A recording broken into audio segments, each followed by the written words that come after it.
তুমি আমাকে ছেড়ে গিয়েছো তাতে কোনো অভিযোগ নেই, তুমি আমাকে কষ্ট দিয়েছো তাতেও কোনো অভিযোগ নেই। তোমার প্রতি আমার পাহাড় সমান অভিযোগ তখনই থাকবে যখন আমি দেখব তুমি যার কারণে আমাকে ছেড়ে গিয়েছো সে তোমাকে সুখে রাখেনি। তুমি আমাকে মাফ করে দিও, কারণ আমি তোমার জীবনে ভালো একটা মানুষ হতে পারলাম না। কিন্তু ঠিকই একদিন আমার নামটা তুমি শুনে বলবা, মানুষটা সবার থেকে অন্যরকম ছিল। ভালো থাকো তুমি।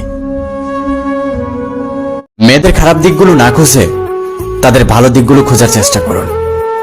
দেখবেন প্রত্যেকটা মেয়ের ভিতরে এমন কিছু ভালো গুণ রয়েছে যা দিয়ে তারা পৃথিবীটাকে সুন্দর করতে পারে। তুই চিন্তা করিস না রে পাখি, আমি কোনোদিন তোর ক্ষতি করব না রে। তোর জন্য শুধু তোকে কেন, তোর দুনিয়াটাও ছাড়তে পারি। আজকে বেঁচে আছি বলেই তো অবহেলা করছো।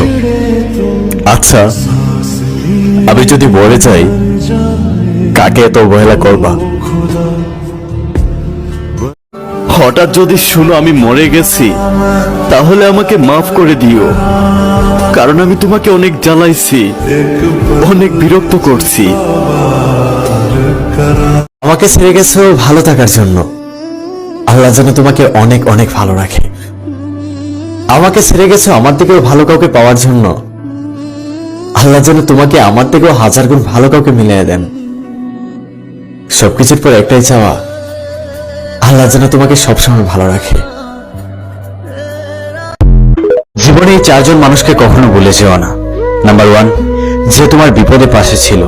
নাম্বার 2, যে তোমাকে পাগলের মতো ভালোবাসে। নাম্বার 3, মা। নাম্বার 4, বাবা। ছেলেদেরকে বলছি, যে মেয়েটা তোমাকে বেশি রাত জাগতে দেয় না, অন্য কোনো মেয়ের সাথে কথা বলতে দেয় না, খারাপ ছেলেদের সাথে আড্ডা দিতে দেয় না, বিশ্বাস করো ভাই, সেই মেয়েটা তোমাকে সত্যিকারে ভালোবাসে।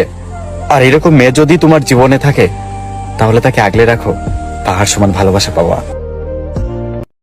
জীবনে যাকে সবচাইতে বেশি ভালোবাসবেন, যাকে নিজে থেকে বারবার মেসেজ দিবেন, যার জন্য বন্ধু বান্ধবকে অবহেলা করবেন, যার জন্য পরিবারের সবার কাছে খারাপ হবেন, দেখবেন একদিন তার কাছে আপনি বিরক্ত করে কারণ হয়ে গেছেন।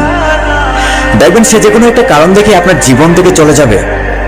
আসলে আজকাল যাকে যত বেশি ভালোবাসবেন সেই তত বেশি কষ্ট দিবে। জীবনে এমন একটা মোড় আসে যেখানে দোষ না করেও নিজেকে দোষী হতে হয়, আর অপরাধ না করেও নিজেকেই শাস্তি পেতে হয়। তোমাকে ভালোবাসি বলেই বেহায়ার মতো তোমার পিছু ঘুরি, তোমাকে ভালোবাসি বলেই বারবার মেসেজ দেই, তোমাকে ভালোবাসি বলেই বারবার ফোন দিয়ে বিরক্ত করি। কিন্তু এত কিছু করার পরেও তুমি আমাকে সস্তা ভেবে ছেড়ে চলে গেলে। একটা কথা মনে রেখো প্রিয়, তোমার জীবনে এমন একটা দিন আসবে তুমি বালিশের মধ্যে মুখ চাপা দিয়ে কান্না করবে।